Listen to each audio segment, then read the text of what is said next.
Hello everybody, welcome back. Unversed podcast, Danny here. Today I'm going to talk about Star Wars The Last Jedi, spoiler-free review.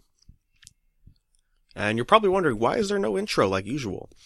Well, I don't think this is going to be a interesting spoiler-free review because I don't really care much about The Last Jedi. Hopefully we could do a full in-depth discussion about Last Jedi. With everybody else on the podcast. But until then, yeah, I mean, it's just, I don't know, like the best way I can explain The Last Jedi to you guys is, it is mixed, definitely, right? We're looking at these reviews and it's just like, oh man, it's pretty much split even 50-50. People love it, people hate it.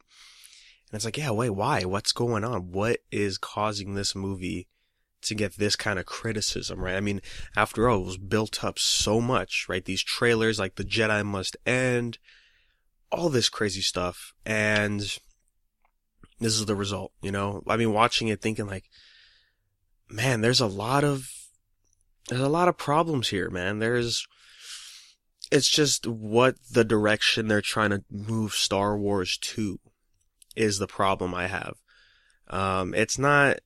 It doesn't feel like Star Wars anymore is the thing. And I'm like, oh my gosh, like, I'm finally realizing what's happening. You know, this is the Disney influence on Star Wars now. You know, I mean, heck, the humor alone, it has Marvel-esque stuff you would never see in a Star Wars film. And I'm just sitting there watching this movie thinking, wow, this is definitely something that I really don't care about, you know, and, you know, like, it's crazy because I like Force Awakens more than I like The Last Jedi. And if you remember from that episode that we did like 2 years ago, I wasn't a big fan of The Force Awakens either. And that really says something about this movie. You know, I think I don't know what they were trying to accomplish. Like, there's a lot of stuff that's spoilery that you could talk about, but to summarize it, I mean, they have 3 storylines happening in this movie, right? And like, I think about a good quarter chunk, you know, like a big chunk into this movie, I'm thinking, wow, like, how much better of a movie would have this been if it was just focusing on the Jedi storyline, right? Like the whole explanation of why the Jedi has to end, all that stuff. I'd rather watch that than everything else we got. But then I'm thinking, well, you know what? It's a mainline Star Wars movie and it can't just focus on that because there's so much more going on in the universe that they've created here with this new trilogy. And I understand that. I'm like, okay, that's fine. Let's watch these scenes. But the second storyline, it doesn't make sense. It's boring. It's slow paced. It's almost filler in a sense from the way it feels. And like, you know, I was having speculations, like, you know, I was having a little thing like, oh, maybe this, you know, this person's doing that because of a reason that we're going to get revealed later. And, you know, it had that going for it where I was like, yeah, there's a lot of speculation I'm thinking about, right? I'm thinking, oh, this is going to happen, so this and this and this, you know, it kept me interested enough to actually try to predict what was going to happen in the next scene. But then we get to the third storyline, and this is the one that everyone's complaining about right now. I believe she's in the trailers. She's the new character that we get. Her name, I believe, is Rose. And her storyline is not that interesting, honestly. It's more of just who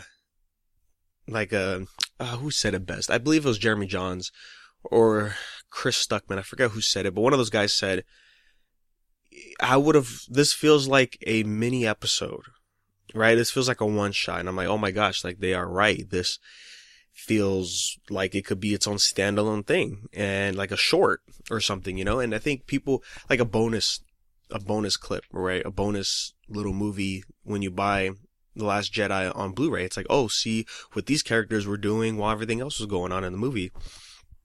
I think that could have worked out really good. But instead, we got just, I don't know, we just got, like, this literally feels like filler.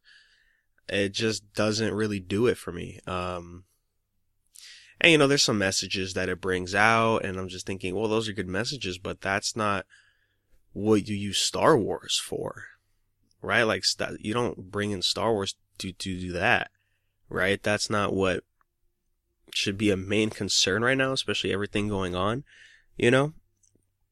So that was that problem beat. And it's not the movie's fault for certain problems I have with, as far as like key plot points in the movie with characters, right? For character development. It's just, we didn't get enough time with those characters interacting with each other, right? I mean, sure, we got plenty of scenes for it, but there should have been more. Like, we got the bare minimum that I could be satisfied with, but there could have been a lot more. And I think, yeah, if you cut out that third storyline, you could have had more of that. It could have just been more. I'd say probably like 60-40 is probably the best route they could have taken with this. 60% of the real plot and 40% of this B plot line that's still important. And there's surprises in the movie that are unnecessary. And it's literally just like, it's just fan service. That's all it is to like Star Wars fans. And even then, like the filler stuff, it did feel, the reason it fell out of place was because pacing, tone, everything about it just felt off. And this one filler piece, to me, felt off. It did not feel like the same beats as what this movie was trying to do. And what was this movie even trying to do? Was it really trying to be this big, crazy thing called The Last Jedi? I mean, that was the main thing I was thinking of. I was like, I don't know, like, what are you gonna do, right, with the movie called The Last Jedi? Right? Because it's The Last Jedi. It's this big thing that was built up, and I honestly don't know what they're gonna do now. Because it just felt, I don't know, it felt like it's this big thing, and it is a big deal. But at the same time, it's like, well, I don't know what to expect now for the episode 9, whatever it's going to be called, I just don't know. It's definitely something that could be interesting, but honestly, this movie does not answer any questions I had in The Force Awakens. And there's another surprise scene, right, that is slowly building up to happen, and we just don't really get it. It's almost, it's how the best way to say it is, wow, did I really hate what they just did? And hate's a strong word. Yeah, I get that, but oh my God, like, what were they thinking about doing with this? It just makes no sense of why they did it like this. It's just, wow, like, I don't understand how people were okay with that scene happening in this movie. It's a big spoiler, so I'm not really gonna touch on it now, but like, oh my God, was that a big thing, dude? It baffles me that people are like, yeah, I love this movie, but it's like, but can you really say you love this movie after seeing that scene? Like, especially coming off of The Force Awakens, right? Like, there's a character, big important character, and I hated him in this movie specifically because he is not the same character as he was in The Force Awakens. I don't know, he was just not the same character. It's like, hello, hi, I'm this guy. I'm just doing whatever they tell me to do. I'm just, yeah, here. It's like, what? what? Where were you? This is what happened to you between Force Awakens and Last Jedi. And like that transition was immediate. And don't get me started on how this film starts. How it really starts, right? With the main plot line. Wow, was that a big letdown? I was watching it with the boy Julian, and he'll probably say it on his, when we talk about it as a group, but like, he's like, really? That's what we get? I waited 2 years for that? Not as angry as I could probably make it sound, but it is disappointing to see it just like, what? I don't understand. At best it's okay. It's like Rogue One tier. And I know a lot of people love Rogue One, but I don't know, to me Rogue One in itself too was just like it could have been a lot more. This movie could have been a lot more. But it just wasn't. And plus, my God, dude, was this movie long. It felt hecka long compared to all the other Star Wars movies. Like, it's the pacing, like the pacing really doesn't make sense in this movie with what they're trying to establish. Like, because I get it, dude. Like, there is so much happening that, you just have to pick a pace for it and hope it works. But gosh, it was just not really working for me, man. Like, I had to use the bathroom, right? I had to pee and drank all my soda. And wow, I was actually thinking, maybe I could just get up, go use the bathroom, and I wouldn't care what I miss out on because nothing interesting's happening on screen. A movie shouldn't make me think that. And I didn't get up to go take a piss or anything, but I was considering the option of, wow, maybe I really should just walk out, and just go do this thing. Wow, that's crazy to me that a movie could make me think that. And it's also, I believe, the overhype of this movie that we got. And I was kind of hyped in the beginning, but as time went on, I was like slowly thinking like, well, I don't really, I'm not hyped for this movie right now. Why is that? Why am I not hyped? And most of it is because just how this movie played out. I mean, I don't know. Just after watching it, I'm just, at the end of the day, I don't recommend it. I don't really recommend seeing it in theaters, especially, because I was talking about it the other day, it's kind of crazy, the whole Disney agreement that they have on the theaters. I know we talked about it on Assault Talk before, but to summarize it, it's just like theaters have to show it for a month straight in their biggest auditorium room. And if they break that rule, then Disney takes even more money out of the ticket sales, right? A whopping 65% starting. And then they're going to bump it up to 70%. I'm like, wow, is this movie really worth 4 weeks in your biggest auditorium movie, And I get it. What's bigger than Star Wars? That's going to be coming out this month. Probably nothing, right? Nothing off the top of my head I can think of that's going to be a competitor to Star Wars.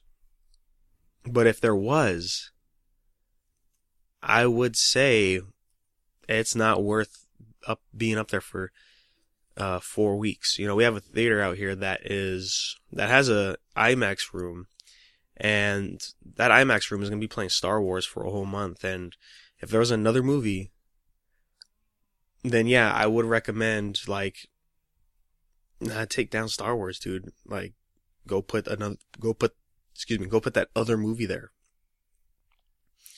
So it's definitely a roller coaster because it's very rare that you see critics give something fresh, right? And almost 100%. It's like 90 something, right? And the fan score on Rotten Tomato is at a 57 last I checked, or 56 or something. And somebody pointed out Phantom Menace has a better fan score than The Last Jedi.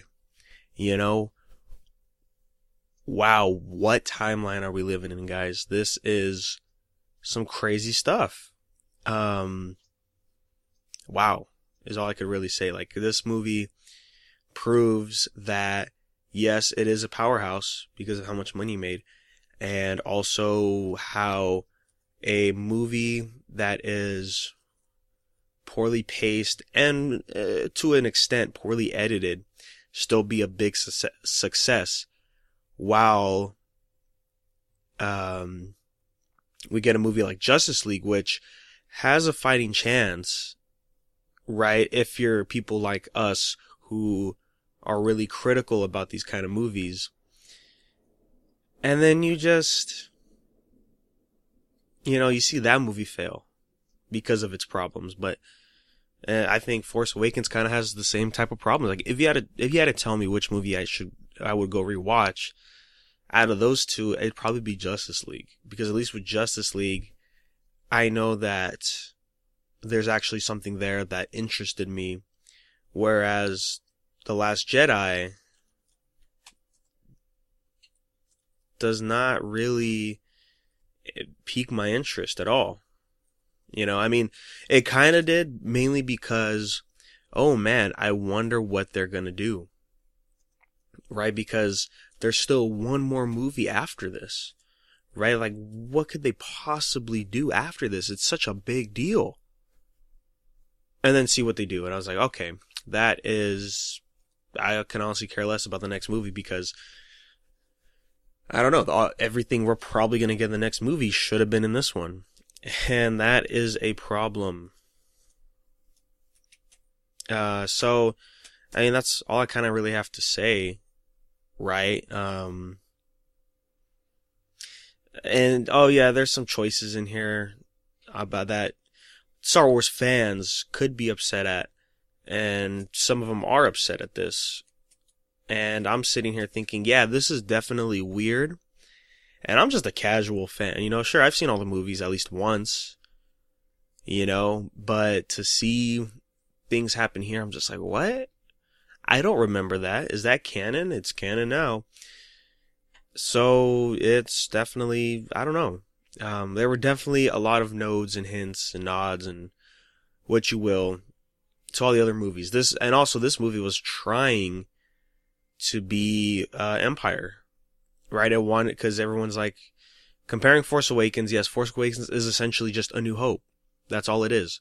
And they were trying to Empire The Last Jedi, and that should have not been their main objective, right? Because there's to a point where there's scenes of them trying to recreate the Empire Strikes Back, and it's just like, wait, I mean, there's also nods to Return of the Jedi, right?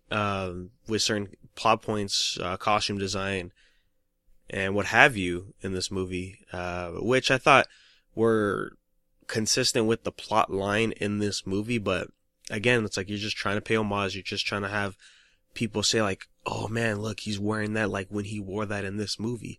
And that's what people are going to like about it. That's what critics are going to say is good. And, it's just kind of crazy, man. Listening to reviews of people I think are actually, like YouTube reviews, and I'm thinking, yeah, they make sense. I agree with them. And then to see them say the things that they're saying just makes me think of, oh, I know you guys are big Star Wars fans, but are you really satisfied with what happened? Can you really be satisfied? It's kind of crazy to me. And yeah, man, I don't recommend it. Like, honestly, I would say just wait. I mean, if you're a huge Star Wars fan, I would still say kind of wait, because I don't think it's really worth going to a theater and watching this. And yeah, that's pretty much all I have to say, man. I mean, it's crazy, man. I was thinking like, yeah, Last Jedi, I'm hyped for this. As months went on, I'm like, am I really hyped for this? And then after watching it, I'm like, why was I hyped for this? It's a letdown. And, yeah, there's definitely controversy about, fan opinions. It's kind of split down the middle. So before we come out with while we wait actually for our spoiler review in depth, talking about all the spoiler stuff after you've seen the movie, what did you think about Star Wars The Last Jedi? I kind of want to hear your guys' thoughts too, if you have a different opinion of, like, if you love the movie, what were your reasonings, and if you want to tell us that, you can email us at unversedpodcast@gmail.com. And of course, you can always follow us on social media at Unversed Podcast. You can also message us there on any social media platform. And that is all, guys, for this episode. So no outro as well, because I don't want to put effort into editing this episode. I know we're already at like the 20-minute mark, but I just don't want to do more than I have to for this episode. So that's all I have to say, guys. And as always, we will talk to you next time.